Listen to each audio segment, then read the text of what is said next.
അയ്യോ ചേട്ടാ അങ്ങനെ പറയല്ലേ. ഞാൻ അധികം സമയം എടുക്കില്ല, പെട്ടെന്ന് തന്നെ പൊയ്ക്കോളാം. ചേടാ ഇത് വലിയ പാടായല്ലോ. പ്ലീസ്. ഡാ പിള്ളേരെ കട നോക്കിക്കോട്ടെ, ഞാനിപ്പോ വരും. എന്താ മോനെ, എന്താ നിനക്ക് വേണ്ടത്? നീ ആരാ? ഞാൻ ചേട്ടൻ എന്നെ ഒന്ന് സഹായിക്കണം. സഹായിക്കാൻ? കാശിന്റെ കാര്യം വല്ലതുമാണെങ്കിൽ നടക്കില്ല. ബിസിനസ് ഇപ്പൊ വലിയ ഡള്ള.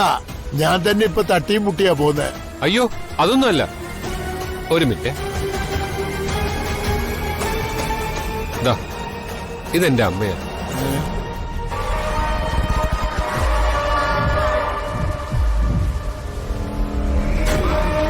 കമ്പിളിച്ചുങ്കത്ത് ഒരു ശുഭ എന്ന് പറയുന്ന സ്ത്രീയാ കിരണിന്റെ അമ്മ.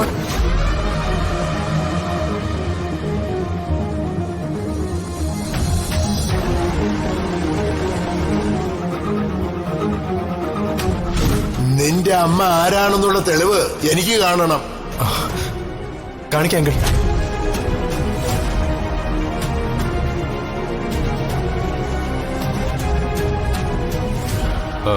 പേര് ശുഭ എന്നാ. എന്റെ അച്ഛൻ ആരാണെന്ന സത്യം ചേട്ടൻ അറിയാമെന്ന് എനിക്കറിയാം. അതാരാണെന്ന് എനിക്കൊന്ന് പറഞ്ഞു തരണം. നിന്റെ അച്ഛനെ ഞാൻ എങ്ങനെ അറിയും? കാര്യങ്ങളെല്ലാം അന്വേഷിച്ച് ബോധ്യപ്പെട്ടിട്ടാ ഞാനിവിടെ വന്നിരിക്കുന്നത്. ചേട്ടനും അമ്മയും ഒരേ നാട്ടുകാരാണെന്നും എന്റെ അച്ഛനെ ചേട്ടനെ അറിയാമെന്നും എനിക്കറിയാം. ഈ ഭൂമിയിൽ എന്നെ സഹായിക്കാൻ ഇപ്പൊ ചേട്ടന് മാത്രമേ പറ്റുള്ളൂ. എന്നെ ഒന്ന് സഹായിക്കണം. ഈ ഫോട്ടോയിലുള്ള ആളെ എനിക്കറിയാം, പക്ഷേ അതിനപ്പുറം ഒന്നും എനിക്കറിയില്ല. എന്തിനാ ഏട്ടാ എന്റെ മുമ്പിൽ ഇങ്ങനെ മറയ്ക്കുന്നത്?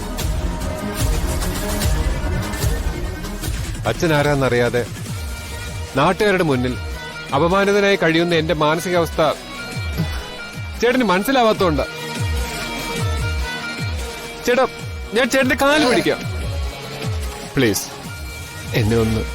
താൻ വിഷമിക്കാതെ. എന്തായാലും എനിക്ക് 2 ദിവസം സമയം താ, ഞാനൊന്ന് അന്വേഷിക്കട്ടെ. എന്തെങ്കിലും വിവരം കിട്ടുമെന്ന് നോക്കാം. അങ്ങനെ പറയരുത്. എന്റെ അച്ഛന്റെ പേരൊന്ന് പറഞ്ഞു തന്നാൽ മാത്രം മതി. ഞാൻ പറഞ്ഞില്ലേ, താൻ പോയിട്ട് 2 ദിവസം കഴിഞ്ഞ് വാ, നമുക്ക് സംസാരിക്കാന്നേ. ശരി, ഞാൻ പോയിട്ട് 2 ദിവസം കഴിഞ്ഞ് വരാം. ഓ ചേട്ടാ. ഓ വരാം.